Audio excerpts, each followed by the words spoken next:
mai ta san chei ti rong le lo bu tai chen ta senem ati Rista ta san zala tuni pa na ki khom ho bu ni te ho ikinga te thing dio ati in ati de Why one really say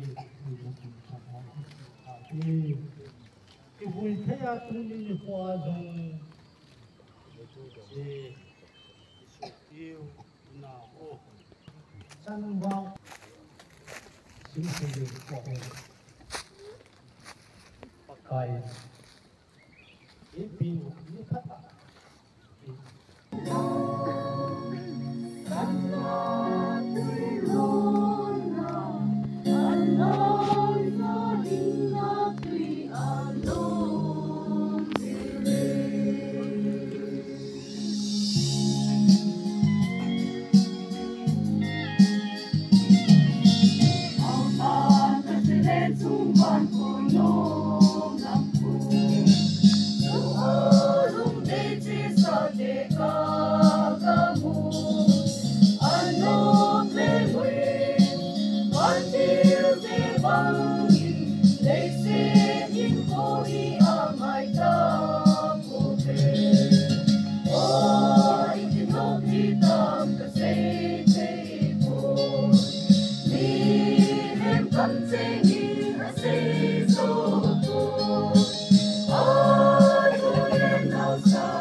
Hallelujah, min thiên ka thang go na pa thu ke sei kin ni je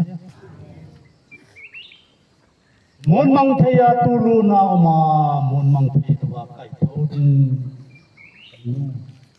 ka su